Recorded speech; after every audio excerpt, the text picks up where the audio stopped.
Com É, certeza. esse é o desafio, né? Com Mas 2 volumes, professora, um para raciocinar o tempo e outro para dizer por que as coisas mudam. Mas é interessante a gente pegar sempre o desafio de um texto mais difícil, que exige da gente o esforço de fato da gente dar conta daquilo, né? Então, Sendo bem, bem estudado, né? Então já não vai ficar tão difícil como era no começo. Agora já dá para você fazer uns entendimentos mais razoáveis. e os próximos vão ser mais fáceis, né? Com certeza. Bom, então vamos começar a Mas, trabalhar. É, a gente tinha parado no encontro passado, a gente tinha falado um pouquinho, de propósito, eu tinha saído um pouquinho da tese e depois voltado. Deixa eu só achar o meu controle remoto do ar. Aqui. Esse controle é pretinho, toda hora eu perco ele. Ele parece um telefone, ele não parece um controle. Aí eu perco ele toda hora. A gente tinha conversado na semana passada e eu me permiti sair um pouquinho da tese e voltar só para a gente localizar algumas coisas que chamam a atenção, que é a questão da história do diagnóstico na psiquiatria. E eu aponto para a psiquiatria porque, inevitavelmente, a gente trabalha regularmente em equipes, então a gente precisa entender a construção do diagnóstico nos campos ao redor da psicanálise, não só para a psicanálise. Então, a construção do diagnóstico do autismo não é algo linear, não é algo simples, e acompanha, por isso que a gente estava conversando, só retomando o que a gente falou na semana passada, e acompanha a questão do diagnóstico das psicoses infantis. Então, é meio inevitável a gente, tanto que o texto do Maleval, que também a gente trabalhou, ele começa, né, o abre-alas dele o autismo não é mais uma psicose, que é com a premissa que nós estamos trabalhando. Opa, então, peraí, o autismo já foi uma psicose? Para alguns, o autismo ainda é uma psicose? Qual a diferenciação entre autismo e psicose? Como é que a psicanálise resolve isso? Como é que a psiquiatria resolve isso? Então, não sei se vocês se lembram, na semana passada, eu quis retomar um pouquinho, porque às vezes fica parecendo que essas questões são um debate que acontece na psicanálise e não acontece nos outros campos também acontecem. Por exemplo, se você pega o DSM, o primeiro foi escrito depois da pesquisa de Kanner e Asperger, né, a pesquisa do Kanner e Asperger da década de 40, o DSM é década de 50, e, no entanto, a pesquisa dos dois não é incorporada ao DSM, nem dois. Outra coisa curiosa que a gente estava conversando é por que quando o autismo é incorporado ao DSM, as psicoses infantis saem do manual, né? Então, por que esse movimento de entrar um diagnóstico junto com sair um diagnóstico? Então, se vocês se lembram, a gente estava conversando justamente sobre isso na semana passada, para poder, então, voltar aqui na importância para a psicanálise da construção da borda autística propriamente dita. Eu estou vendo aqui se o Francisco entrou, vou entrar agora. Ele mandou para vocês, Francisco está falando mal de você, ele mandou para vocês lá no grupo, não sei se vocês viram alguns materiais sobre La Língua, porque a gente parou o encontro passado falando sobre La Língua. E um vídeo também, vocês lembram que a gente estava conversando sobre essa coisa da língua já ter o sotaque? Sobre essa questão de que você consegue escutar na voz da criança uma certa localização geográfica, né? Um certo lugar do outro, né? Então, Francisco mandou um material precioso lá no grupo, não sei se vocês tiveram tempo de adentrar, vou passar para o Francisco explicar um pouquinho esse material que ele colocou no grupo e por que isso se amarra aqui para a gente poder entrar na borda autística propriamente dita. Francisco? Olá, boa noite, Renata, Oi. boa noite todo mundo. Então, na discussão, né, do encontro anterior, eu fiquei com essa questão de La Língua na cabeça, né, e eu acho que La Língua é um conceito que é importantíssimo, né, para a gente pensar o autismo, né, e a clínica também. E aí eu tinha lembrado desses materiais que eu tinha, né, um de Haroldo de Campos, que é quem traduz, né, o termo para o português, né, e tem ali né? Francisco, deixa eu atrapalhar um segundinho. Sua imagem está travada? Tenta sair da internet e voltar da internet, só para destravar a sua imagem. Aqui tá ok. Para você está travado também ou só para mim? Tá travado, Pra mim não tá tô sem vendo. Tá sem vídeo. Sem Tá sem o vídeo. áudio. O vídeo dele é. Sai e volta, Francisco, você está travado para a gente. Tá.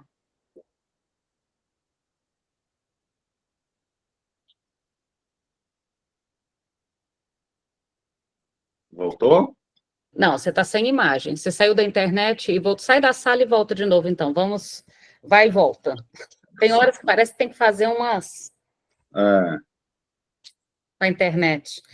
Então, enquanto o Francisco sai e volta, por que a gente parou em 2 pontos, então, no encontro passado? A distinção entre psicose e autismo, que na infância ainda é complexo, tá claro?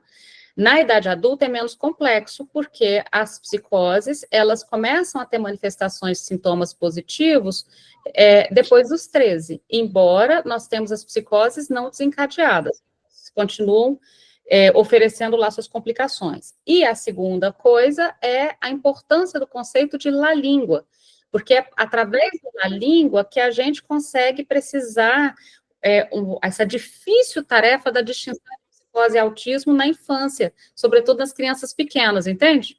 O que a gente está colocando não é uma tarefa fácil fazer uma distinção entre autismo e psicose infantil.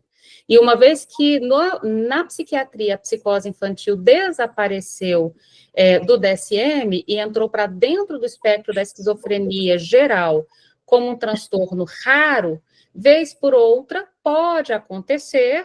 Estamos aqui jogando como a pesquisa trabalha com possibilidades de alguns diagnósticos ficarem nebulosos durante a infância, até pela inexistência de um diagnóstico específico para as psicoses infantis, porém um diagnóstico específico para o autismo, e pelo fato de que os sintomas mais claros de distinção acontecem depois da adolescência. La língua é um dos conceitos que nos ajudam a pensar isso. Francisco, travado ou não travado, eu vou deixar você falar. Se estiver travado, a gente escuta a tua voz. Vai. E aí, estou em movimento? Não, você está travado, mas a gente está escutando sua voz. Aqui está tudo ok. Eu me vejo vocês super bem. Mas pode continuar. Mas só a voz mesmo. Então, aí eu revi, né, esse material, achei que seria interessante para a discussão, para quem quisesse ler, né, quem perguntou também, porque eu acho que é muito importante, né, pensar, é fundamental, eu diria, pensar um pouco desse conceito de la língua, principalmente no que opera, né, no autismo. Eu acho que na tese ela faz essa questão, né, ela diz um pouco do que se trata de la língua, mas por que no autismo algo se congela, né, por que no autismo é diferente, né? E aí eu peguei aquele videozinho que tem o trecho, né, daquele documentário, né, sobre a China.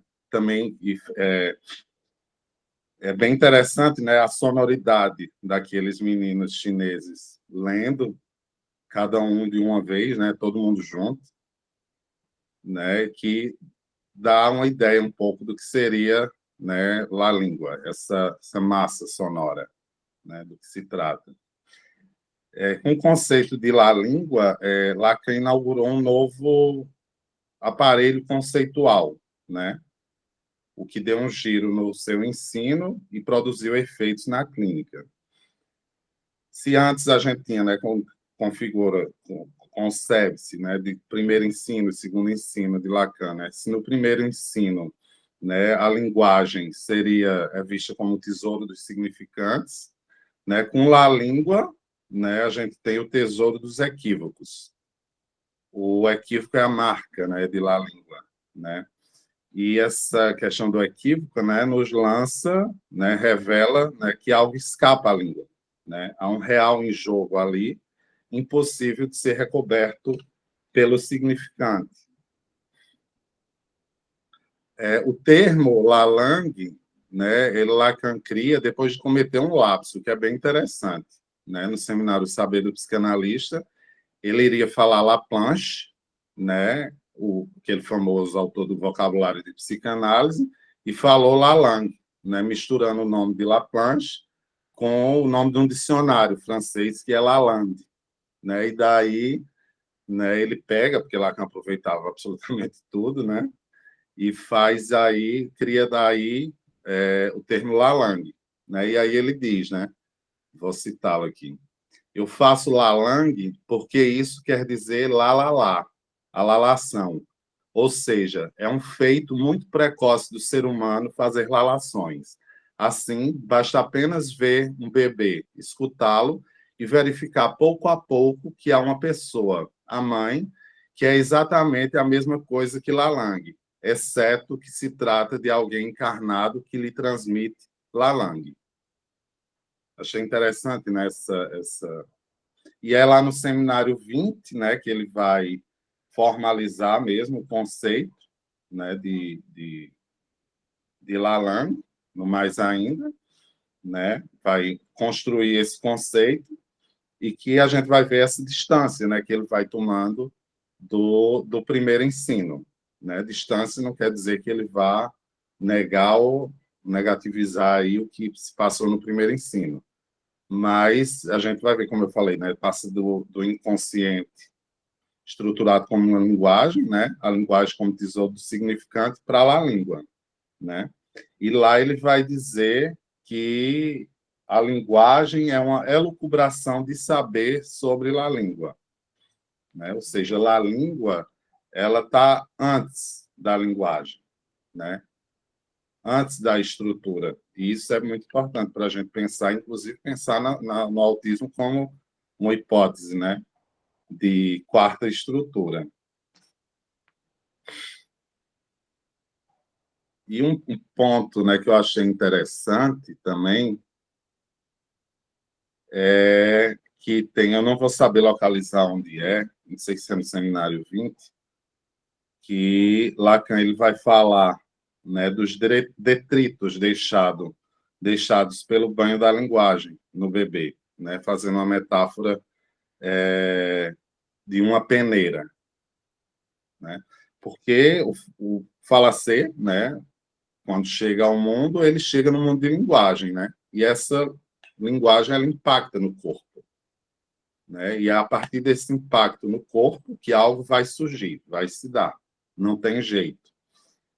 E aí ele vai falar dessa metáfora, né, dos detritos deixados pelo banho de linguagem, a que todo sujeito humano está fadado a ter, ou seja, o humano, se for humano, não vai escapar o banho de linguagem, não tem como, né? E que a partir desse banho surgem os sons, né, com que a criança brinca, a lalação, né? O babá, e de que há ali uma certa satisfação, né, nessa experiência de lalação, dessa sonoridade, desse puro som, que é o que caracteriza, né, a língua. E que é a partir daí que a gente pode falar de la língua, né, desse lugar aí, de pura sonoridade, sem sentido, né? Mas não separado de um contentamento aí. E aí fica a questão, né? Como isso se dá no autismo? Porque no autismo isso se dá de forma diferente, né? E aí essa é a questão para a gente discutir e avançar. Acho que é isso. Renato me pega no susto, aí eu vou e trago.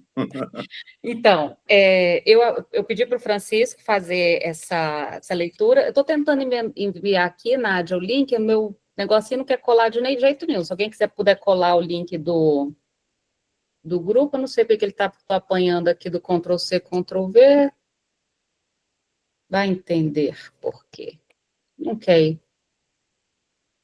Só retomando um negócio que eu deixei de fora, aqui, que é importante, né, que esse encontro, né, com essa massa sonora, né, essa massa sonora ela é constituída de significantes sozinhos, né, de S1s, isolados, que não formam cadeia, não comunicam. Não tem aí nada que remeta a estabelecer laço com o outro. Né? E eu lembro que Renata trouxe Maleval, né, que fala dessa característica de, no autismo, a lalação, ela ser empobrecida, né?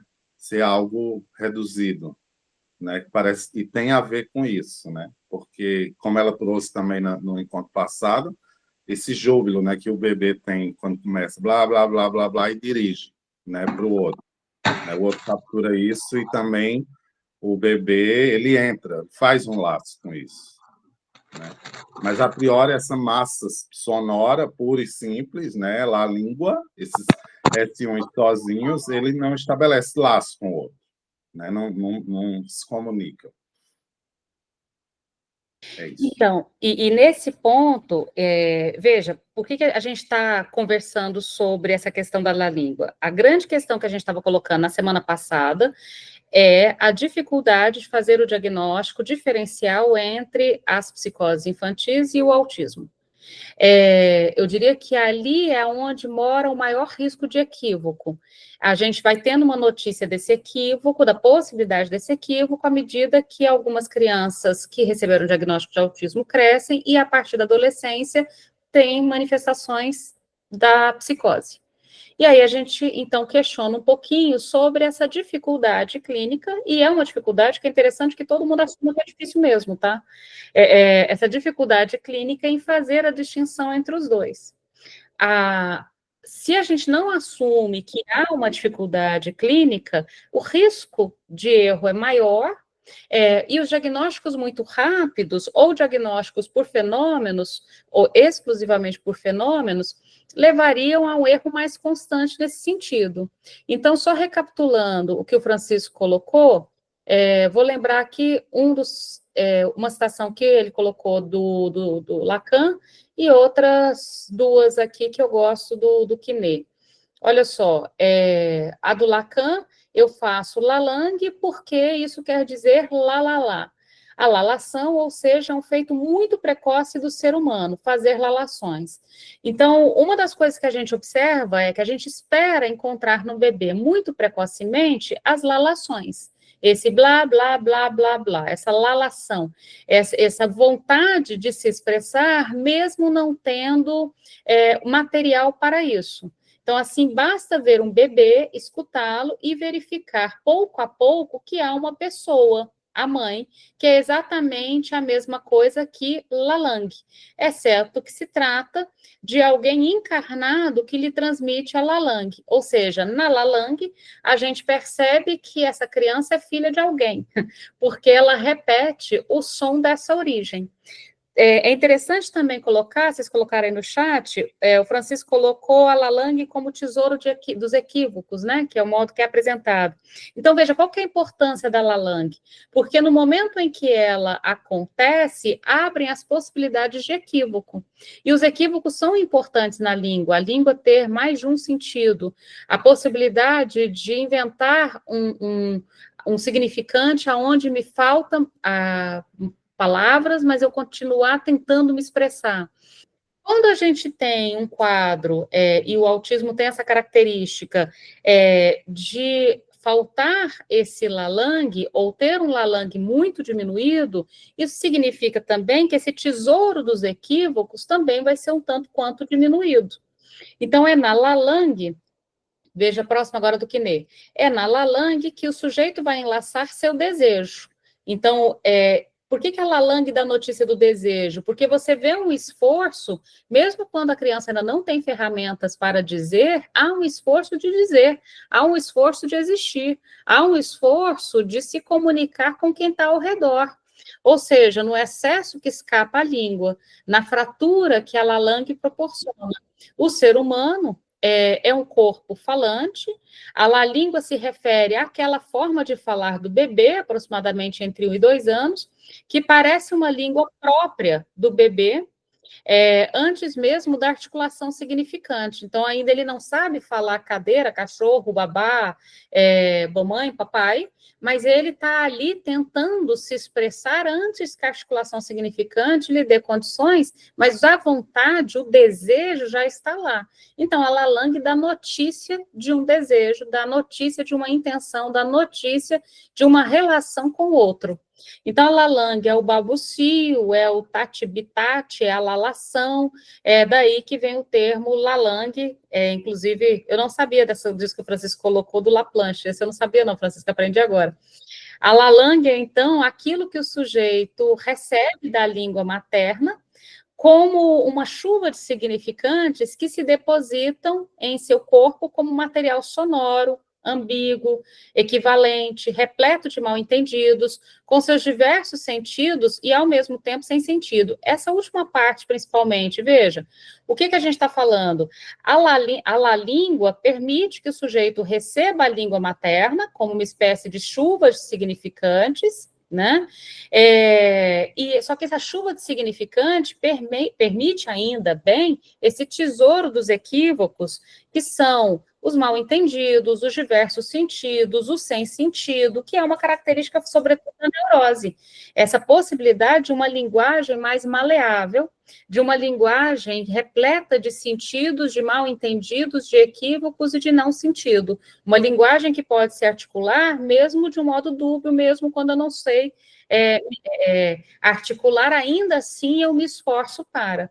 Se perguntaram desse quadrinho, eu já tinha colocado lá na travessia esse, vocês vão se lembrar, é um que eu usei quando a gente sobre aquele texto do Maleval da estrutura autista. Lembra que a gente falou sobre as vocalizações, o balbucio, o contorno da língua, a aparição das primeiras palavras? Esse eu já compartilhei lá atrás, quando a gente trabalhou o texto do Maleval, da estrutura autística, mas posso colocar de novo. Mas, se eu não me engano, está na pasta do Drive do autismo, mas eu vou conferir lá. Então, veja, a gente tem as vocalizações, o balbucio, o contorno da língua, a gente vai tendo notícias de que a criança está inserida num certo universo, e a gente vai tendo notícias de que a criança sabe que está inserida, tenta se articular com este universo. E todas essas vocalizações, a língua, o sotaque, vão dando notícias disso. Por isso, o vídeo também que o Francisco colocou lá. Quer complementar mais alguma coisa, Francisco, antes de voltar para o texto? Eu achei também uma parte que eu acho muito interessante do livro do Patrício, né? Autismo entre a língua e a letra, foi como traduzir a língua, não a língua, né? Que tem a ver com isso, você traz também dessa importância, né? Do diagnóstico diferencial, que é no tópico 3, da página 88. A partir desses desenvolvimentos de Lacan e de Miller, né, sobre o S1, a língua e tudo mais, podemos situar as consequências clínicas do conceito de la língua a partir de uma hipótese. O autismo manifesta a língua a céu aberto, que é interessante, né, porque a gente, pensando na psicose, né, a gente vai dizer o inconsciente a céu aberto, né? E ele coloca aqui, né, a língua a céu aberto. Expliquemos esse ponto. Acostumamos-nos a pensar o simbólico como um sistema, tanto que é difícil imaginar o que seria um simbólico sem estrutura. Se colocarmos um especial acento no conceito de la língua, é porque toda a clínica do autismo se apresenta sob essa característica, a presença de um simbólico sem sistema e de um simbólico sem significação. Por isso, podemos dizer que a língua se apresenta a céu aberto. Isso abre toda uma clínica diferencial para com a psicose, ao estabelecer uma forma distinta em que o simbólico, o real e o imaginário se interrelacionam. E aí, mais na frente, na 90, ele vai dizer, que eu acho que é interessante também, né? Assim, observemos que a língua tem, no autismo, sua maior presença clínica, na medida em que não está articulada em significantes, mas se mostra em estado puro, em sua presença sonora, nas seguintes formas: no balbucio, nos jargões, nos ritmos sem significação, nas jaculações, na ecolalia, na ecofrasia, na ecopraxia, na imitação dos sons, canções ou melodias, no murmúrio de palavras ou frases ininteligíveis, né, o murmúrio da língua, nas onomatopeias, na repetição de ecos ou ruídos. Então, essa lista, né, nos mostra algumas formas clínicas da ressonância de La Língua no autismo, né? Abre toda uma possibilidade de trabalho com o autismo que somente se torna possível a partir do que Lacan destaca em seu último ensino. É isso. Então, perceba, esse livro que o Francisco colocou, eu coloquei o link aí, se alguém quiser adquirir, é do Patrício, tá? Eu coloquei dentro do site da Pipa e Rabiola. Então, é o Autismo entre a Língua e a Letra, é um livro bem recente, inclusive que ele apresenta as diferenças das propostas do Maleval, a proposta do Eric Lohan, a proposta do Miller, né, as diferentes propostas para pensar o autismo. Essas duas partes que o Francisco trouxe, o que são importantes? Veja, a psicanálise está pensando há bastante tempo na dificuldade e na importância de distinguir psicose e autismo. A preocupação é se a psiquiatria está fazendo este movimento também, sobretudo na infância. Guardada essa nossa preocupação, vamos voltar então para a tese propriamente dita. Então, veja, em relação à tese, a gente parou na construção da borda autística. E aí vamos lembrar para que serve a borda autística e como que isso conversa com La Língua que a gente acabou de falar. Se a gente tem uma criança que se abre para os significantes a ponto de se arriscar com eles antes de tê-los, que é o La Língua, e se permite o equívoco, ou seja, dizer mesmo quando me faltam recursos para dizer, entende o que é essa coisa do equívoco? Uma criança que está aberta por La Língua, ela está brava com você, ela quer te xingar, ela não tem nenhum palavrão à mão, ela fala qualquer coisa, seu garfo, isso já está com significante, mas antes disso ela pode falar blá, blá, blá, liu. Qualquer coisa, qualquer som que no final das contas sirva para aquilo que ela queira se comunicar na relação com o outro. O que a gente tem com a notícia do La Língua? Há um esforço de existir na relação com o outro. Ela se importa em ser compreendida pelo outro, se importa em comunicar-se com o outro. E no caso do autismo, como fica essa relação com o outro? Lembrando que a clínica para psicanálise, o que a gente observa através do brincar e através, por exemplo, posso colocar o brincar desde sempre, né? O que a gente observa numa criança pequena, numa criança maior e mesmo num adolescente, num adulto, no idoso? A relação do sujeito com o outro. A relação do sujeito com o campo do outro. É basicamente isso que a gente observa. Lembre-se que na neurose, a grande questão da neurose é o que o outro quer de mim. Lembram disso? Ou seja, a gente está sempre observando a relação do sujeito com o outro. Ora, na criança pequenininha, por exemplo, na relação com o outro me olha e eu olho de volta, ou o outro me olha e eu desvio o olhar, ou o outro me olha e eu nem dou notícia de que o outro me olhou, nem para olhar de volta, nem para desviar o olhar, como se eu tivesse sido olhado. O que a gente observa com essas trocas pulsionais? Qual a relação do sujeito com o campo do outro? O que é a língua da notícia? De que o sujeito se interessa muito pelo campo do outro. E o que o empobrecimento da La Língua nos dá notícia? De que parece haver um obstáculo na relação entre o sujeito e o outro. E esse obstáculo é percebido pelos pais, no bebê muito pequenininho, entende? Eu ofereço o peito e ele não toma. Ele está chorando, eu pego no colo e é como se eu nem tivesse pegado.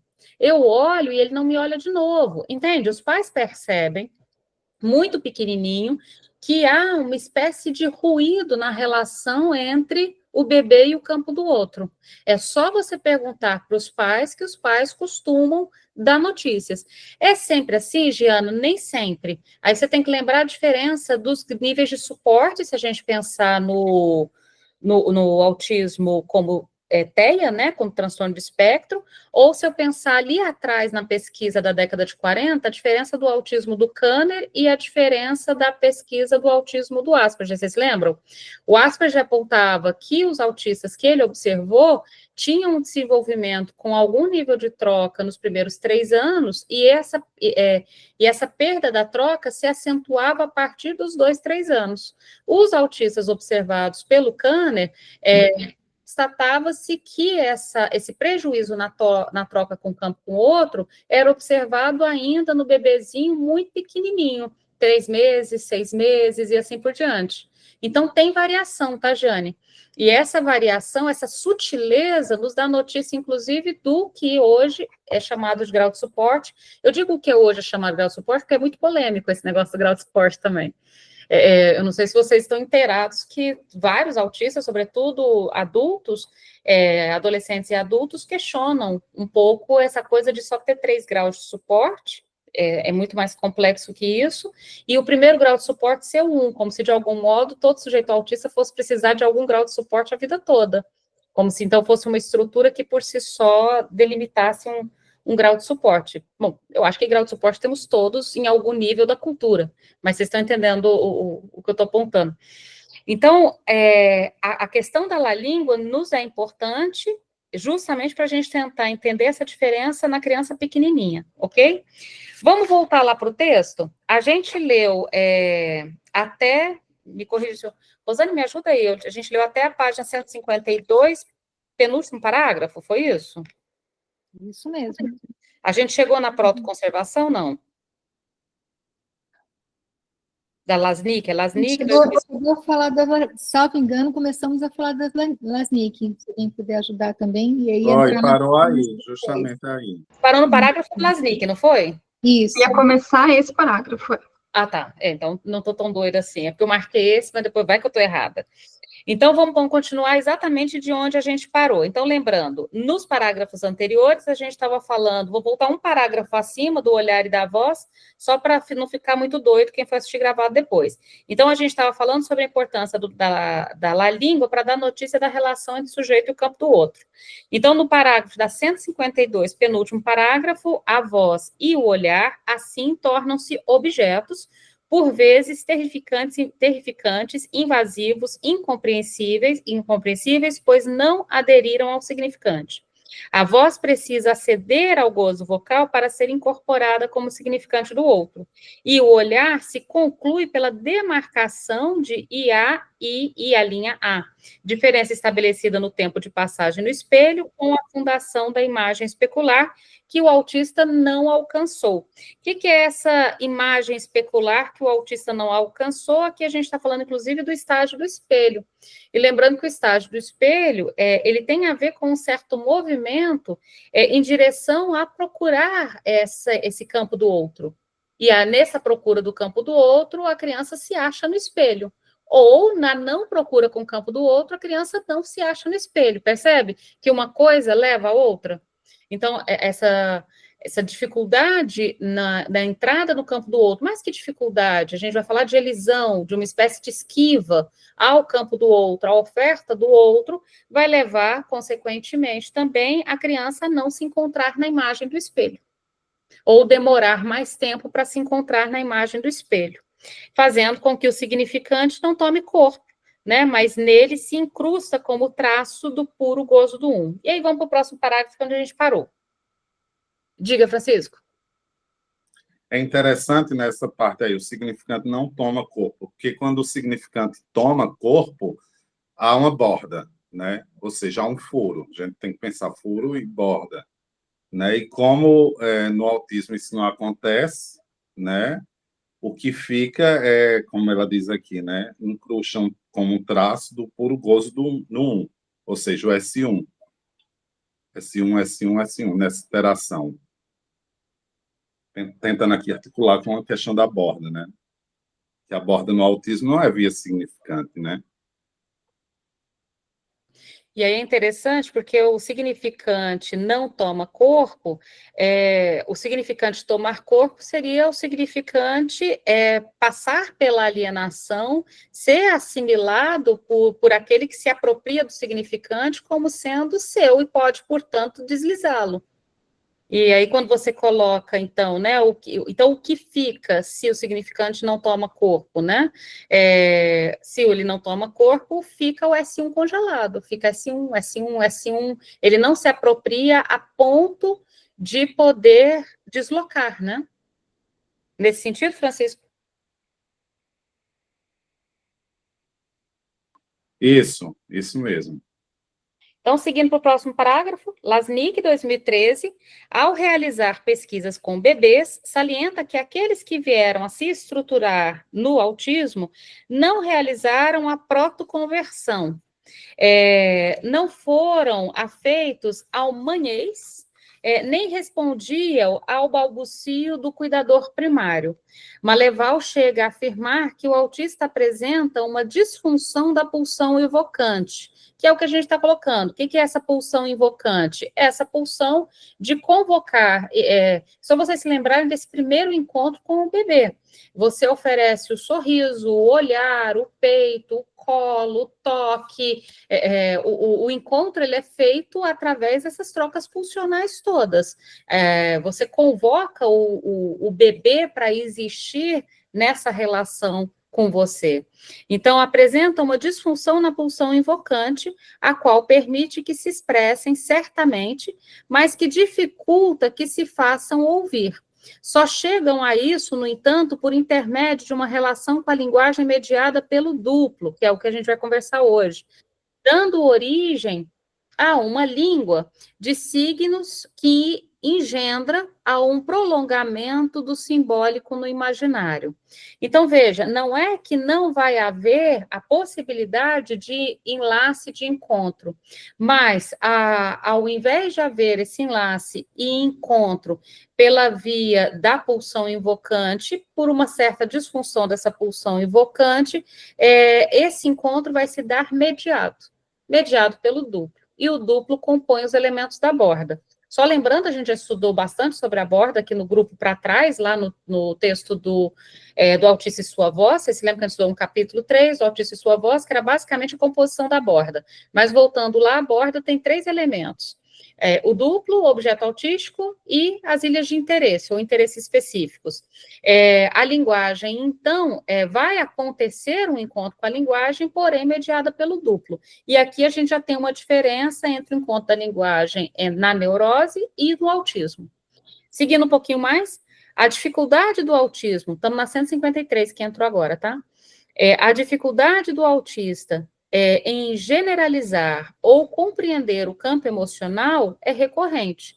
Por isso, sua constante necessidade de intelectualizar tudo, lembrando que intelectualizar é um dos duplos. Lembra que a gente fez uma lista de vários duplos? Eu postei um vídeo esses dias agora para trás lá no YouTube, só citando os vários duplos, né? Intelectualizar é um dos duplos. Então, a dificuldade do autista em generalizar ou compreender o campo emocional é recorrente. Por isso, sua constante necessidade de intelectualizar tudo, como os autistas ditos de alto funcionamento fazem, construindo ilhas de competência, que são os interesses específicos na psiquiatria e o hiperfoco, a fim de ordenar e aprender o mundo caótico por meio das imagens e palavras coladas às coisas. A memorização de listas enormes, nomes de animais, placas de ruas, calendários, músicas, podem permitir o acesso do sujeito autista à leitura e escrita antes da fala. Isso é muito interessante. É bastante comum, quando a gente vai ler as autobiografias dos autistas, que a gente se depara, a gente constata que eles aprenderam a ler e escrever antes de falar. E que muitas pessoas ao redor não sabiam que eles já liam e escreviam, porque como eles não falavam, não demonstravam a um outro que já liam e escreviam, o outro ficava completamente ignorante dessa capacidade, entende? Não conseguia nem saber dessa capacidade. Inclusive, quantas autobiografias a gente já leu aqui no grupo, em que as pessoas, os sujeitos autistas não verbais, dizem, por eu não ser verbal, por eu não falar, supõem que eu sou burro. Lembram disso? Vários autistas reclamam de que nós, neuróticos, temos a mania, temos o hábito, bastante narcisista e egocêntrico, um pouco, talvez, arrogante, de supor que ou o mundo funciona do meu jeito ou está do jeito errado. Os neuróticos têm esse hábito de supor que o mundo tem que funcionar a partir desse modo que eu funciono. Então, se eu falo assim, qualquer um que não falar assim, fala com uma certa debilidade em relação ao meu falar assim. Isso é uma crítica que muitos sujeitos fazem. O modo de se movimentar, o modo de falar, o modo de ficar na cadeira, eu digo isso porque, por exemplo, nas escolas, Às vezes, os professores me mandam reclamação de que a criança fica balançando demais a perna na cadeira. Aí eu pergunto, mas ele está assistindo aula? Tá. As notas estão boas? Tá. Ele está interagindo com os colegas? Tá. Qual o problema de balançar a perna na cadeira? Deixa ele balançar a perna na cadeira. Então, assim, se eu balançar a perna na cadeira causasse no próprio sujeito um dano, um perigo, se ele se colocasse em risco da cadeira cair, ele quebrar o nariz, entende? Se fosse um risco para ele, um mal-estar para ele, um risco para ele, mas é um incômodo para o outro. Por que que eu preciso mudar para não incomodar o outro? É meio complicado isso, né? Então, será que o outro não tem que ceder um pouco também? Né? Será que a gente não tem que entrar no meio do caminho? Então, antes de passar para você, Kelly, veja. Então, veja, muitos sujeitos autistas leem e escrevem antes de falar. E é muito simples a gente entender. Vocês se lembram que lá atrás, quando a gente estava conversando, por que às vezes as crianças, os autistas comem besteritos, né, porcaritos, mas não querem comer o arroz e feijão da vovó, né? O arroz e feijão da vovó, ele tem nome, sobrenome, ele faz laço social, ele tem família. Os porcaritos não, lembra? De onde vem um porcarito? De onde vem o Dorito? Sabe-se lá o que tem dentro dele? Ninguém sabe. Se deve ter soda cáustica misturada com um pozinho. Como é que chama aquele negócio do. Eu só me lembro aqui. Césio 124, misturado com Césio 124, porque o negócio até brilha. Mas o fato é que, no final das contas, aquilo se come. Por que aquilo se come? Porque, de algum modo, aquilo não faz laços. Lembra de uma certa recusa em relação ao laço com o outro? Então, a comida de um determinado lugar faz laço, a comida de nenhum lugar não faz laço. Então, você vai ter sujeitos autistas que comem debaixo da mesa, ao invés de sentar na cadeira, que comem porcaritos, ao invés de comer o arroz e feijão. E agora aqui, olha que interessante, acessa a leitura escrita antes da fala, porque a leitura escrita é para mim. A fala é na relação com o outro, percebem a diferença? Então, a fala é para eu me comunicar com a Rosana, com a Cecília, com a Francilene. A leitura escrita é para mim, para eu poder acessar o texto para mim, na relação minha direto com o texto. Entende a diferença? Então, não é estranho, se a gente entende o funcionamento do autismo, que às vezes, e aí a gente poderia pensar, então, peraí, eu tenho que repensar, então, algo da educação?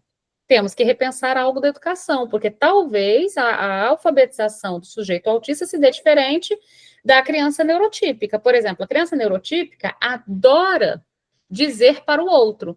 Então, encher a sala de figuras e pedir para a criança, o que é isso? A de abelha, B de abacu. Vocês lembram aqueles negócios que você dá na sala toda? Esse funcionamento é maravilhoso para a criança neurotípica. Mas será que esse funcionamento é maravilhoso para a criança atípica? Talvez. Essas figuras funcionem bem mais para uma estrutura do que para as demais estruturas. Então, não é estranho para a gente que o sujeito autista acesse muitas vezes a leitura escrita antes da fala. Para terminar o parágrafo, quando começam a falar, podem fazer uso de frases espontâneas, em holófrases, que condensam a coisa toda, ou em uma fala ecolálica, né, em frases escutadas em outros lugares, como em um comercial de TV, que não assumem uma enunciação, mas o enunciado. Então, quando começam a falar, também essa fala não tem necessariamente uma vontade, como a língua tinha, de comunicar com o outro. Então, essa fala também, quando vem uma fala com o esforço de ser uma fala desresponsabilizada.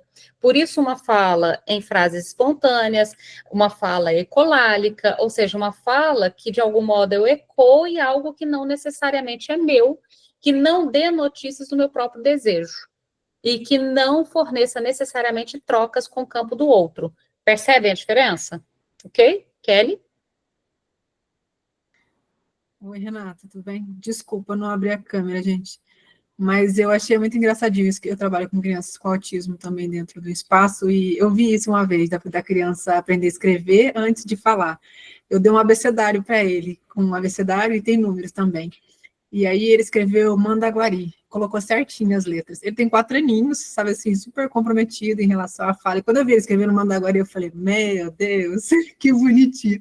Até tirei foto, mandei para a mãe dele, porque eu mesmo me surpreendia com ele saber escrever certinho. Mandaguari é uma palavra grande, ele de 4 anos, não fala, não se comunica, né? Tem um brincar que o Aba chama de não funcional, né? Enfim, né?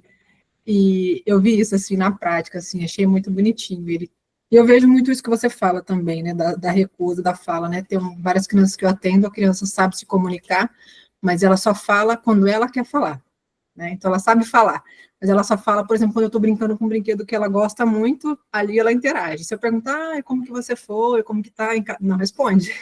Mas são crianças que eles chamam de verbais, né, que sabem se comunicar, mas literalmente se recusa. E uma outra coisa também que eu já vi também em relação à criança, já ouvi comentários, não presenciei, de crianças que falam outra língua, por exemplo, a criança fala espanhol, eu já ouvi falar criança russo, literalmente uma recusa, né? Mas não fala português, né? Eu acho muito interessante, mas eu observo tudo isso que você fala, é muito interessante mesmo. E aí, Kelly, é interessante a gente também apontar uma coisa que a gente tem que derrubar ali do aba. Quem disse qual é a brincadeira que serve e qual é a brincadeira que não serve? Quando você me traz isso, que o aba, então, vai qualificar uma brincadeira como funcional ou não funcional, como se, de algum modo, funcionasse para quem? E se esse brincar, por exemplo, em vez de eu pegar um carrinho e fazer vrum, vrum, vrum, que seria o uso simbólico, fantasístico do carrinho, o carrinho de brinquedo da Hot Wheels como representante do carrinho que mamãe e papai, sei lá, tem na garagem, e se eu pegar o carrinho, virar com a barriga para cima e ficar ali girando, não é um brincar porque não representa? Não, peraí, é um brincar. É um outro brincar, entende? Sim, exatamente, Infelizmente, esse espaço, né, chama dessa forma, né, lá eu trabalho com essa abordagem, porque, enfim, né, é aquele espaço, e acho que a gente tem que habitar alguns espaços até para produzir crítica, né? Sim. Mas é isso, né, tudo é não funcional, se a criança pega um carrinho, a criança não está empurrando o carrinho, então eles chamam de brincar não funcional, eles chamam de falar, a criança não fala funcional, como se, né, existisse um falar funcional, e a única forma de se comunicar fosse só falando, né, como existe muitas outras formas de se comunicar. É funcional para quem? A pergunta é funcional para quem? Exatamente, exatamente. Entendi, porque assim, o brincar da criança, desde Freud, quando a gente pega, o brincar da criança é importante para a criança organizar o seu psiquismo, tá claro? A função do brincar não é para mim, né? Não é para eu que assisto brincar. A função do brincar da criança é para que a criança, através do brincar, organize algo do seu psiquismo.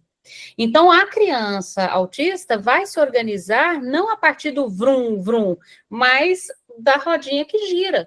Mas esse é o brincar que lhe organiza. O outro brincar organiza o neurótico. Este brincar organiza o autista.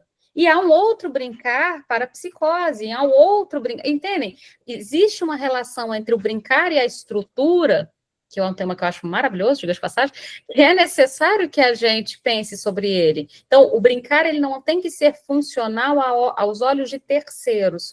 O brincar precisa ser funcional para a organização psíquica do dono do brincar, entende? Franciele, dá esse exemplo que você falou no chat. Franciele, ó. Francilene, desculpa. Não se preocupe, a vida inteira eu sou chamada de Franciele. Não, então, uma vez eu estava fazendo um trabalho de escola e meu filho escreveu ou falou para a professora que travesseiro era para fazer guerrinha. E ela corrigiu ele falando que não, que travesseiro era para dormir. Mas eu faço guerrinha com o travesseiro. Inclusive, é até curioso, porque aí, nesse caso, ele estava oferecendo um fantasiar ao travesseiro. Ele estava oferecendo, que é uma das coisas duras no autismo, é poder desenrijecer, né, descongelar esse S1. Quando o travesseiro ele serve para dormir e serve para guerrinha, entende? Por exemplo, essa coisa em vez de retirar algo, isso é uma coisa que das coisas que mais me irrita é quando a criança gosta muito de uma coisa e mandam tirar dela. Então, por exemplo, por causa da ideia do enrijecimento cognitivo ou hiperfoco, não, tem que retirar, porque senão a criança não vai fazer nada, porque ela está completamente abduzida por aquilo. Me incomoda enormemente. Falei, não, gente, em vez de ampliar o uso disso. Então, por exemplo, se ela está muito num personagem X, vamos pegar o que está agora no cinema. Estou pegando porque a Rosana me deu o exemplo hoje do Minecraft. Eu fiquei com Minecraft na cabeça, comprei Minecraft, Rosana. Eu achei bonitinha de imã, é um Lego de imã, achei bonitinho.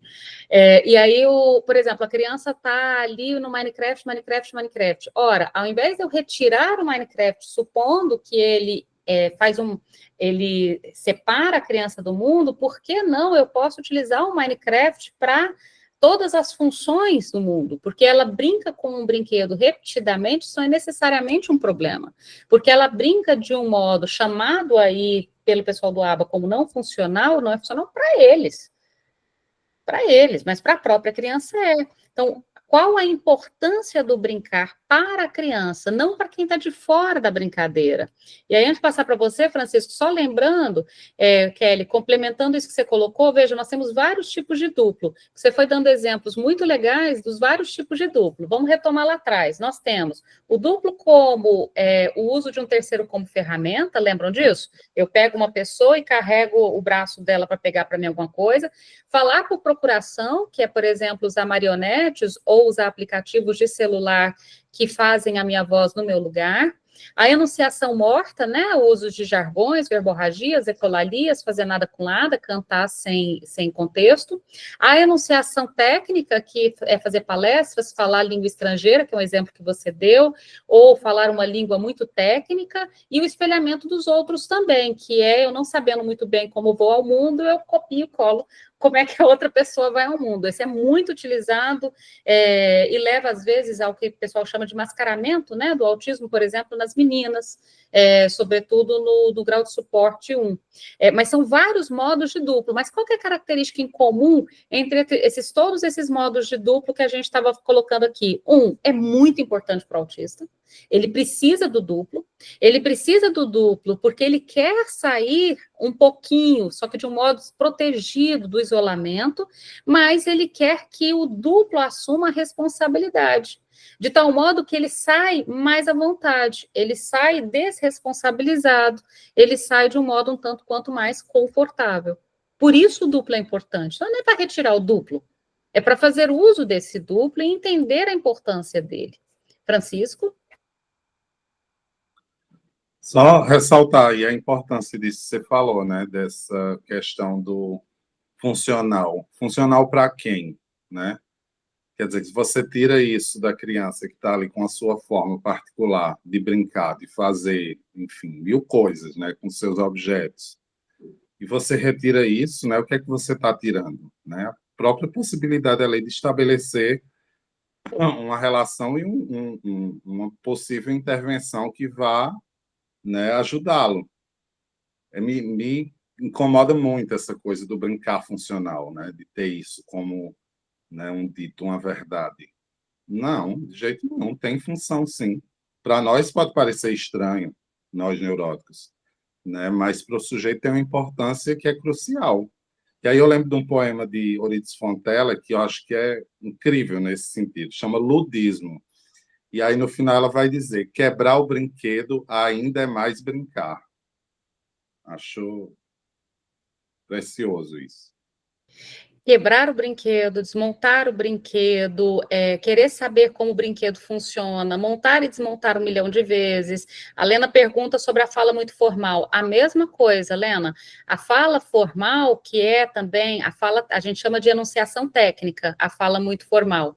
A enunciação técnica, que é falar de um modo muito formal, falar como se estivesse dando uma palestra, falar como se estivesse apresentando um programa de YouTube. E aí, galera, né, falar como se...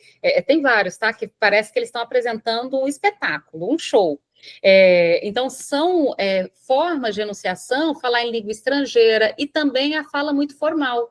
Todas essas, Lena, de algum modo, é um resguardar-se, percebe por quê? Porque no que você fala muito formal, você se recolhe dos equívocos da língua.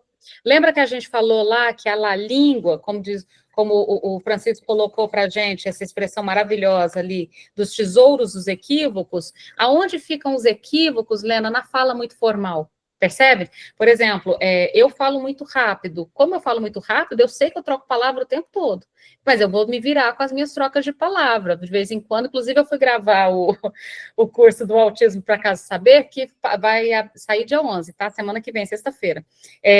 O do Autismo da Casa Saber, eu cometi um ato falho em todas as aulas. Vocês assistirem e depois vocês me contam qual foi. O mesmo ato falho. Na aula, eu comecei o ato falho na aula 2 e fui na 3, na 4, cometendo o mesmo ato falho de fora a fora. Eu vou contar para vocês qual foi o ato falho. Eu estava falando das autobiografias dos autistas, e ao invés, então, de falar, de consultar a autobiografia dos autistas, eu simplesmente chamava os autistas o tempo todo de analistas. Que no final das contas, veja, mas é um ato falho, que no final das contas eu achei interessante, porque o que a gente está dizendo? Um analista, ele só pode se autorizar como analista, psicanalista que estuda o autismo, à medida que ele se propõe a escutá-los. E a escuta desta fala vem da autobiografia. Então, quem é que sabe sobre o autismo? O autista, né? Então, sou analista que é analista, mas enfim, eu cometi esse ato falho 1 milhão de vezes, mas eu não regravei, não, deixei meu ato falho. Então, quando vocês assistirem, vocês vão ver meus atos falhos várias vezes. Francilene? Não, só ia falar mais um exemplo que aconteceu com meu filho, né? Ele foi fazer uma prova, daí ele tirou uma nota muito baixa. Daí o professor de geografia veio conversar comigo, né? Pra perguntar o que ele gostava e tal, né? Porque ele queria incorporar as coisas que ele gostava na prova para ver se ele fazia, né? E aí ele fez lá uma prova de geografia com o Mario como tema da prova, né? O Mario do videogame. E daí meu filho se recusou a fazer a prova, porque o Mario não vive naquele mundo que ele estava na prova. O Mario vive no outro mundo. E não fez a prova. Poderia ter dado muito certo, né? A prova, a ideia da professora era boa. Muito boa vontade do professor, né? Mas não funcionou. Poderia ter dado muito certo. Então, continuando. Então, Lena, sim, a fala muito formal denota um resguardar-se, porque se eu falo em uma outra língua, que não a minha língua materna, quem participa comigo da vida da língua materna não entende tudo que eu digo, ou não entende nada que eu digo, que é o caso da Dona Williams. Se eu falo muito formal, a chance de equívocos ou de tropeços da linguagem é muito pequena. Se eu falo através de ecolalias, é uma frase do outro que eu estou repetindo. Se eu falo através... Deu para entender? Então, assim, eu tenho uma série de linguagens e de modo de dizer que, no final das contas, eu vou ao mundo, porém me resguardando. Voltando ao texto... Um segundo, chama a fala técnica, então, é a história da fala muito formal, a gente...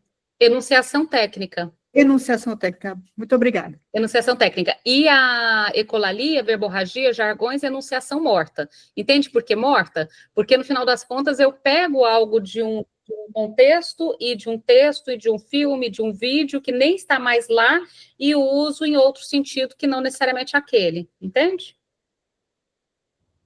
Sobre o tipo de enunciação, a gente colocou, vocês perguntaram aí no chat, a gente estudou no texto do Maleval, Altice Sua Voz, capítulo 3, eu vou colocar aqui no chat as páginas, tá bom? Aqui, ó, vocês têm a enunciação técnica, parte 142, o espelhamento dos outros, 145, as outras eu não coloquei a página, mas está na sequência, um pouco antes, tá bom? Do livro do Maleval, capítulo 3. Então, seguindo aí a citação da página 153. Então, Maleval explica que quando a identificação simbólica é débil, resta apenas a dimensão imaginária para compensá-la. O sujeito procura no espelho, então, um ponto de apoio que possa suprir o significante mestre da identificação primordial.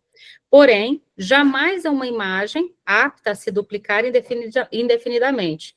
Teria como integrar a propriedade unária e da diferença absoluta que livra a identidade das capturas transitivas, ao fundá-la num traço simbólico não especularizável.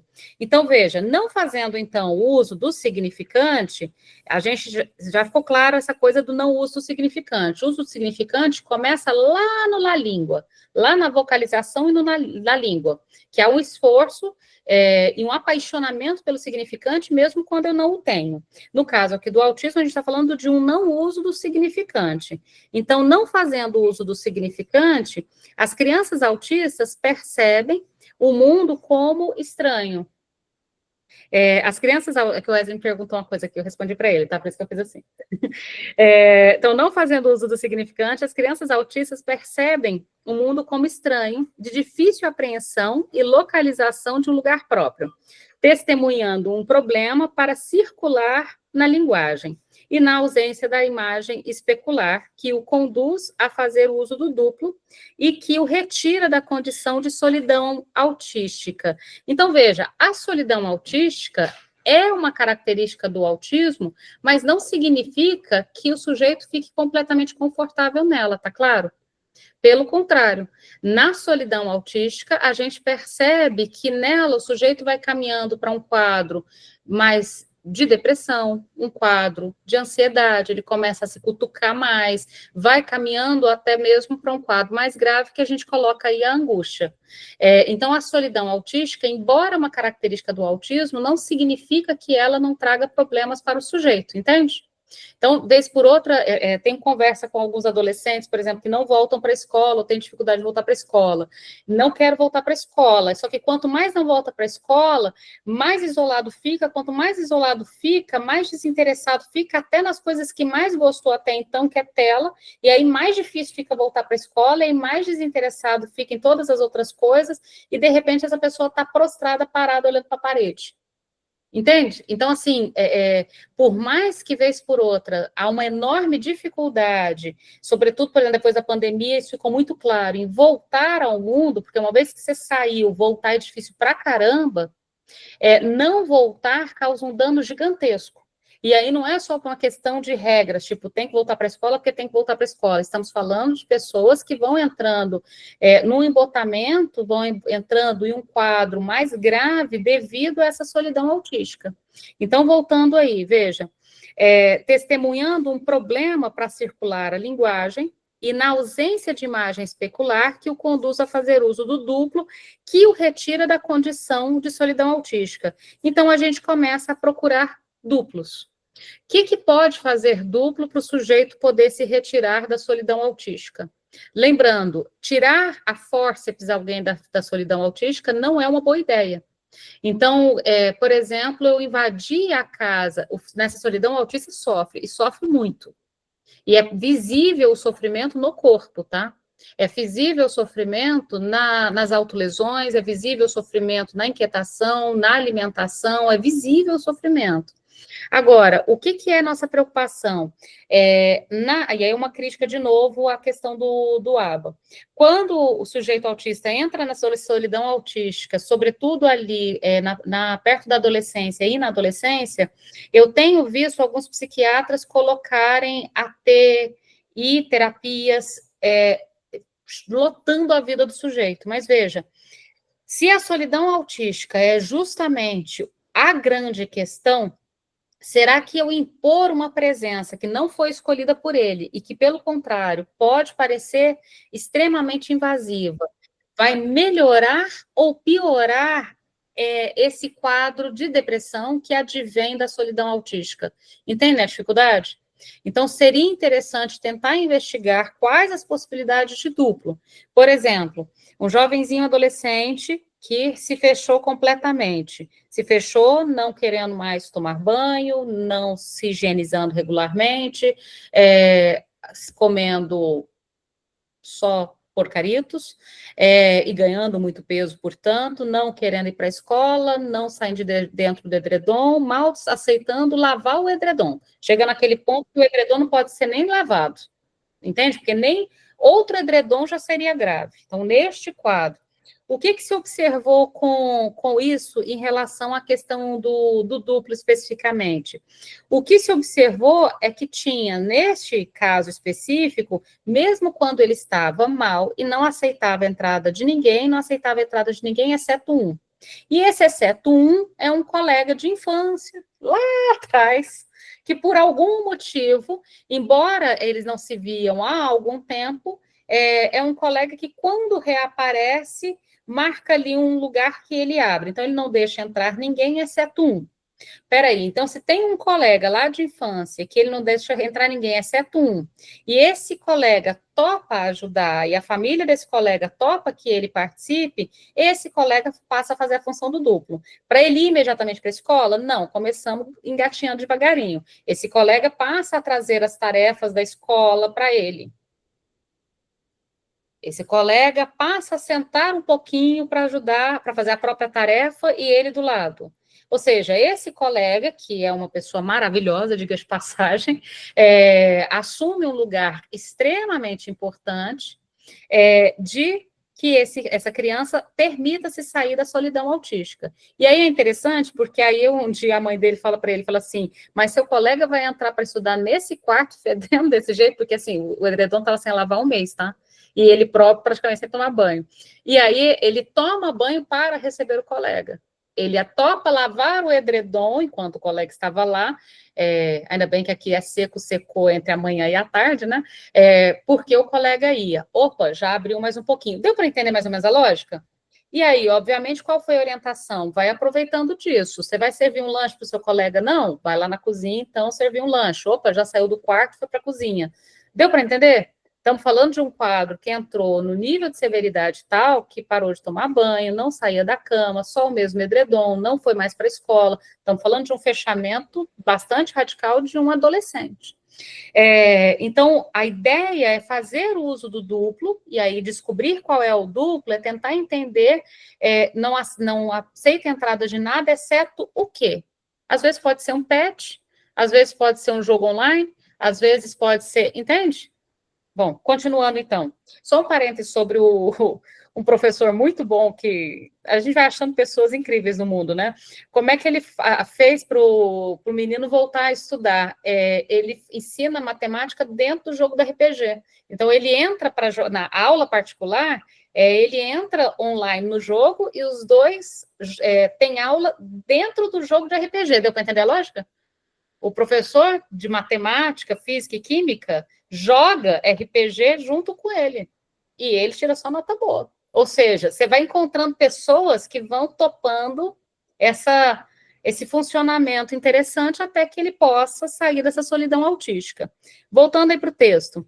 O emprego conferido aos objetos por essas crianças pode ser o de duplicação do seu corpo, tratando-os como pedaços esparsos que se entregam aos seus furos no real. Os objetos podem fazer parte da construção de sua imagem e, por isso, têm fundamental importância, funcionando como extensões de seus corpos. Numa incessante busca por fazer consistir este objeto, introduzindo-o em seu corpo, o autista faz dele um órgão que o situa numa borda, delimitando seu locus no mundo por um contorno corporal, com o objeto em mãos. Por meio desses objetos autísticos e do duplo que o autista pode estabelecer um vínculo mínimo com o outro simbólico. Então, perceba, já temos aqui os 3 elementos da borda. Temos aqui os objetos autísticos, o duplo, e tínhamos falado um pouquinho antes sobre as ilhas de competência, lá no primeiro parágrafo. A dificuldade do autista em generalizar, construindo as ilhas de competência. Pronto, temos os 3 elementos da borda. Para que servem os 3 elementos da borda? Temos a definição aqui no final desse parágrafo. Por meio, então, das ilhas de competência, que apareceram lá em cima, os objetos autísticos e o duplo, o autista pode estabelecer um vínculo mínimo com o grande outro simbólico. Quem que é o grande outro simbólico? O grande outro simbólico é aquele que tem função ao redor do autista. É a escola, sentar na mesa para almoçar, ir na padaria buscar um pão. Entende o que é o outro simbólico? É o mundo, basicamente. Então, de algum modo, esse mundo que tem horário, esse mundo que é preciso ir e vir, esse mundo que existe para além desse fechamento, eu consigo, a partir do duplo, dos objetos autísticos e das ilhas de competência, estabelecer um vínculo mínimo. Eu não estou dizendo que este vínculo mínimo não sofra dificuldades. Por exemplo, uma coisa que me chama muita atenção quando da época do SISU. Agora, inclusive, teve o resultado do SISU e isso aconteceu de novo, mas todo ano, não falha. Na época do resultado do SISU, quando alguns jovens autistas passam na faculdade, a mudança da escola para a faculdade, a maior parte fica sem dormir umas 2, 3 semanas, até começarem as aulas.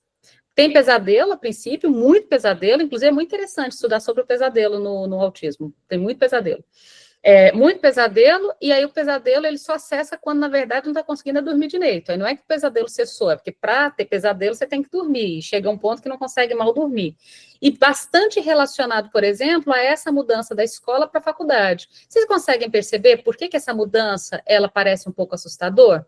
Veja, na escola onde você esteve desde bebezinho, você tem ali o professor, vez por outro professor de apoio, você tem coordenador pedagógico, coordenador acadêmico, você tem todo um sistema ali em que você pode se apoiar e, vez por outra, inclusive, fazer uma função de duplo, ou seja, de ir um tanto quanto desresponsabilizado.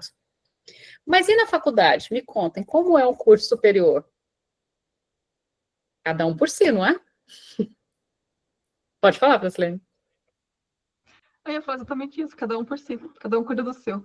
Cada um cuida do seu. Então, não vai ter um coordenador pedagógico te dizendo quais são as tarefas, não vai ter uma mesma sala, cada disciplina é numa sala diferente, diga de passagem, às vezes num prédio diferente, às vezes num bairro diferente. Já viram isso? Às vezes você tem, por exemplo, aula de anatomia num bairro, a aula de fisiologia no outro bairro, a aula de... Não sei se vocês tiveram faculdades que, às vezes, a distância entre um prédio e outro é de um bairro para outro. E ainda o curso é integral, vários cursos. Ou seja, você vai ter uma aula às 8 da manhã, outra aula às 5 da tarde. Você não vai ter, assim, exatamente um período. Vocês conseguem entender a dificuldade de alguém que tinha todo aquele amparo para você poder ir um tanto quanto se responsabilizar? Por exemplo, às vezes a gente pergunta para a meninada no ensino médio, o que você tem aula amanhã? Tenho a menor ideia. Mas como é que você vai para a escola sem saber? Eu vou. Tipo assim, ele só vai. Ele não tem que saber qual aula ele tem, mas na faculdade você tem como ir sem saber qual aula você tem, você não sabe nem que prédio que você vai. Você não sabe nem para qual horário, qual prédio, qual caderno, se é caderno, ninguém leva caderno mais. O que você leva para aquele dia? Então, não é difícil perceber que essa mudança causa um grande estresse. Então, por exemplo, é uma época do ano que, para quem trabalha com jovens, com adolescentes, a gente percebe a dificuldade dessa mudança, né? Diga, Antônio? Quer falar com o microfone ou só no chat? Cadê tu, Antônio? Ah, tá. O Antônio falou, no primeiro e segundo semestre eu só tive notas ruins, principalmente nas matérias que tinha mais afinidades, habilidades. Então, essa é a questão, Antônio. E às vezes não é que tem nota ruim porque tem, de fato, uma dificuldade.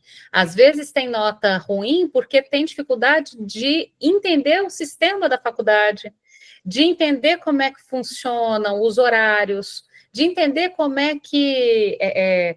assim, eu já vi o pessoal ter uma dificuldade enorme nesse início, justamente por causa disso. Francisco, você está sem microfone também? Você quer falar o que você colocou no chat, do mundo caótico? Não, foi a questão de Francilene colocou, né? E eu ressaltei isso que você disse, né? É preciso ter cuidado, né? Quando a gente vai intervir nessa solidão, tendo em vista que essa solidão já é uma defesa, né, contra esse mundo caótico em que o autista está. O autista está no mundo, como todo mundo está no mundo, né? Mas de uma forma muito peculiar. O mundo é sentido, né, caótico, invasivo, e por isso é importante defender dele, né? E esse fechamento já é uma defesa, ou seja, já é um trabalho que o sujeito chega. Se o sujeito, né, autista chega fechado, sem contato nenhum, é preciso considerar isso, né, como já sendo um trabalho árduo, né, como eu falei, com muito sofrimento, né, e você também pontuou isso, né, a ponto dele se lesionar, né, quando a angústia está demais. Mas é preciso saber também, é preciso perturbar essa defesa, né, com delicadeza, com docilidade, para poder ir abrindo, né, as possibilidades desse sujeito. Né? Não, a gente não faz laço com o fechamento gozo autístico, né? Por isso que é importante considerar esse sujeito na sua defesa.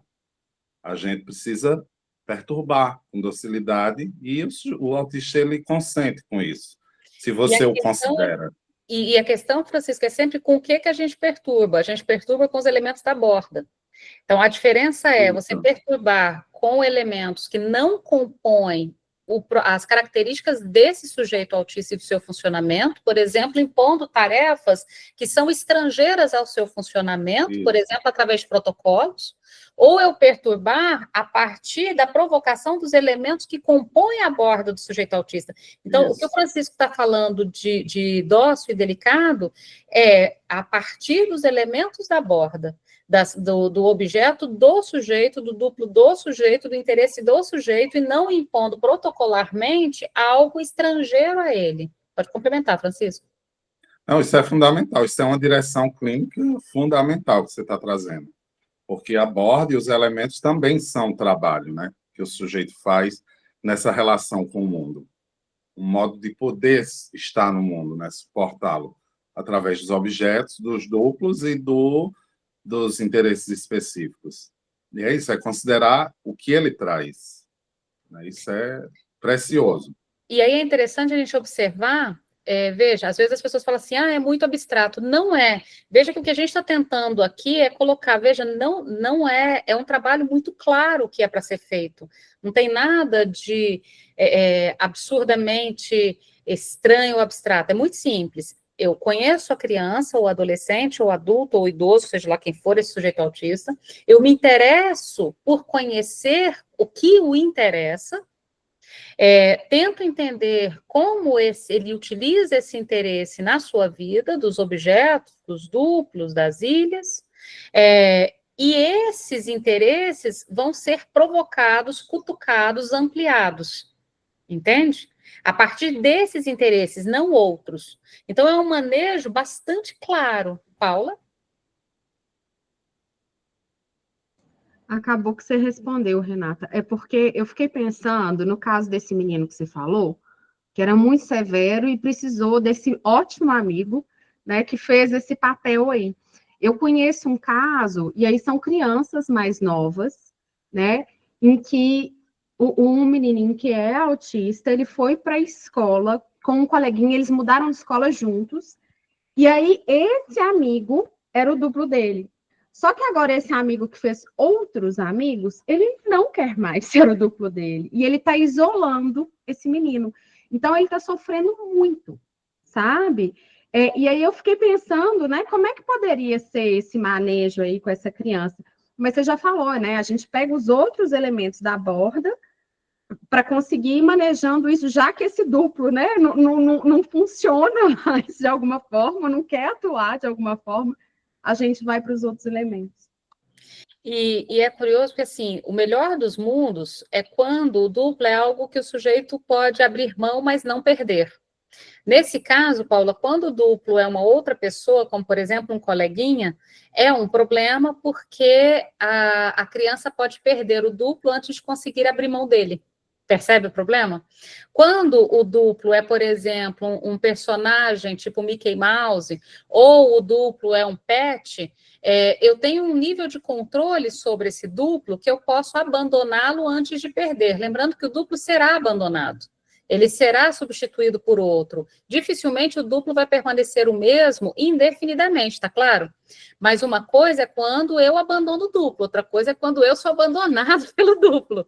Então, as crises que vão vir de ser abandonado pelo duplo são muito mais severas. A mesma coisa em relação aos objetos autísticos e as ilhas de competência. Vez por outra, perde-se um interesse específico porque as coisas acontecem de determinado modo. Por exemplo, teve uma criança que eu estava acompanhando a supervisão, esse é um atendimento maior de supervisão, que o grande desarranjo da criança foi mudar de uma região do país, não vou dizer qual, não me importa, de uma região do país para outra região do país muito diferente. Então, a mudança de uma região para outra implicou em uma mudança de algo que era muito caro à criança que tinha numa região, mas não tinha para outra, que era relativa à água.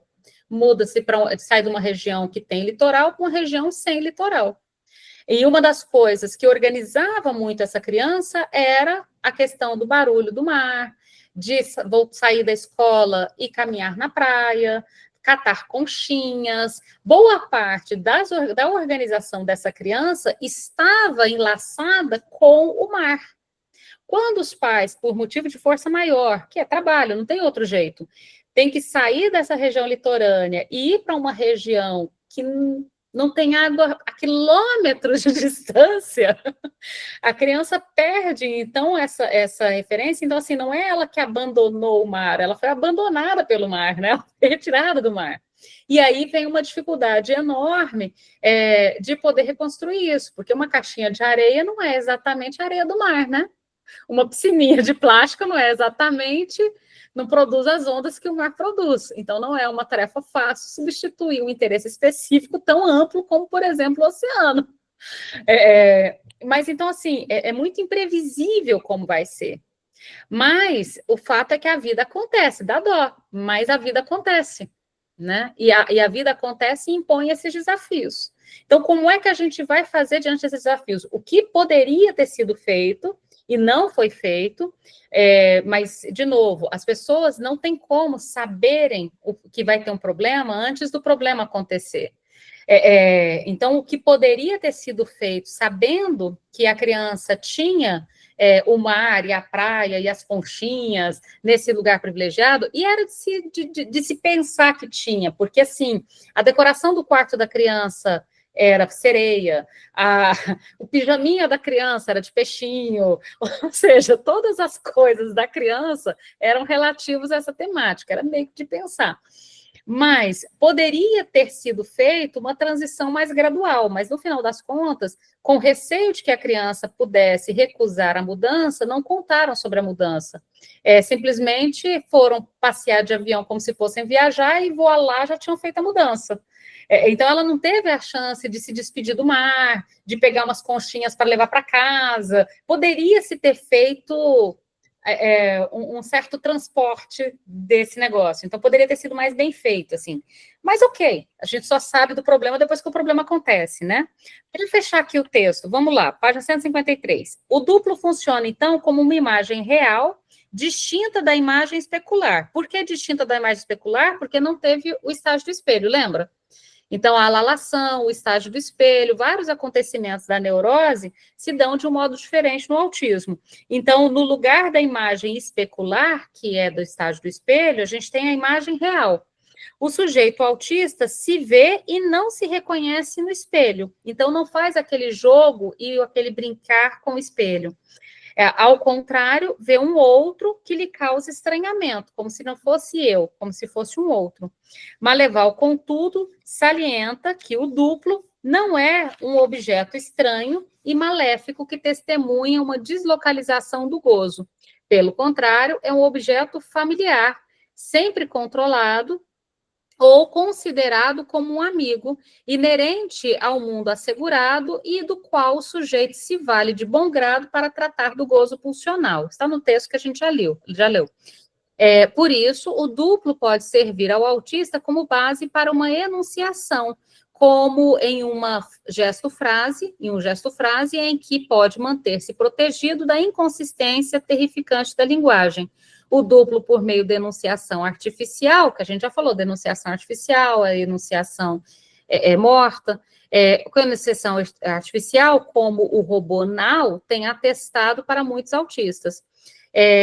Vale a pena depois vocês lerem sobre o robô Now, tá? Tem a função de controlar a interação, protegendo o sujeito do desejo do outro. Uma coisa interessante sobre o duplo, na época da pandemia, o Instituto Federal de Goiás, uma cidade aqui perto, fez um trabalho bem interessante de treinar cães-guias como duplo para crianças autistas, para ajudar no processo de adaptação do retorno da escola. Foi fantástico, não tinha cachorro para todo mundo, mas eles fizeram uma capacitação dos cachorros um projeto do Instituto Federal, então 100% gratuito, né? Um projeto bem bacana, de capacitação desses pets, desses cachorros, para funcionarem de duplo no retorno para casa, do retorno da casa para a escola. Então, como é que funcionou? E vou até explicar por que isso aconteceu. O Instituto Federal, ele é um instituto agrícola, ele só tem cursos voltados para o campo, então é tudo curso de agronomia, veterinária, bicho e planta, só o bicho e planta. Na época da pandemia, não tinha quem cuidasse dos bichos e planta. Deu para entender o problema? É uma cidadezinha muito pequena, que é basicamente uma universidade. A universidade é maior do que a cidade, onde fica, tá? Chama Urutaí a cidade. A coisa mais interessante que tem em Urutaí é um avião no meio do pasto, um avião da VASP que está parado no meio de um pasto. Se vocês passarem lá, vocês vão ver um avião gigantesco da VASP no meio de um pasto. Vou perguntar, por que tem um avião no meio do pasto? Vai entender. Então, veja, o que aconteceu normalmente quem cuida dos bichos são os estagiários. Como os alunos foram todos para casa, não tinha quem cuidava do bicho e não tinha funcionários suficientes para isso. Uma das saídas que teve, no caso dos gatos e cachorros do curso de veterinária, as vacas e cavalos ficaram sendo cuidados ali mesmo.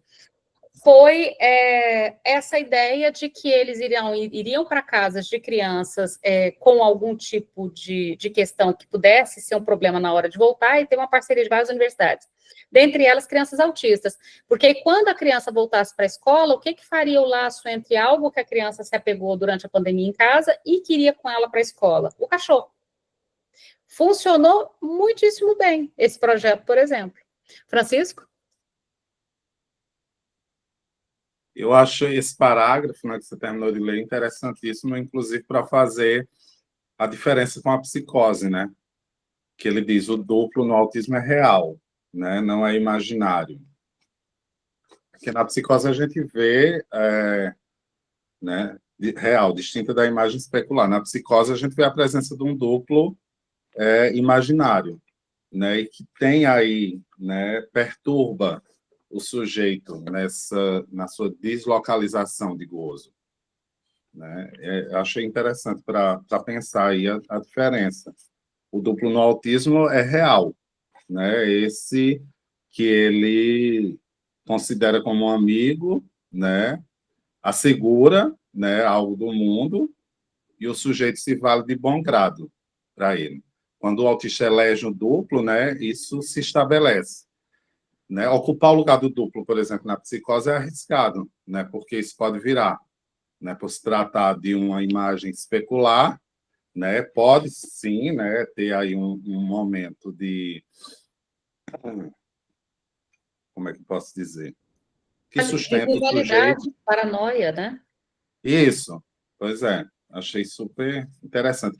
Tem um filme, e aí já falando disso, você falou do cachorro, que é muito interessante para pensar isso, né, do duplo e um cachorro, os bichos, chama After Thomas, que acho que foi traduzido para Um Amigo Inesperado, que é bem, bem bonito, né? Esse está naquela pasta de filmes que você tinha feito? Não. Eu vou pesquisar e mando no grupo, ver se eu acho no YouTube. O Francisco, depois, manda de novo a pasta de filmes, deixa eu colocar lá no grupo. O Francisco tinha feito uma pasta de filmes de autismo, vou colocar lá no grupo de novo. A gente colocou ano passado, né? E depois a gente... Vamos colocar de novo, vou colocar na descrição que aí não perde mais. Porque a gente tem uma pasta de autobiografias e uma pasta de filmes, que são interessantes para esses materiais, para a gente ir buscando os nossos exemplos. Bom, então, vamos ficar por hoje, a gente volta nesse ponto. Eu prometo que da próxima vez eu vou dar saltos mais rápidos no texto para conseguir terminá-lo, porque a gente já tem que terminá-lo para ir para o próximo texto.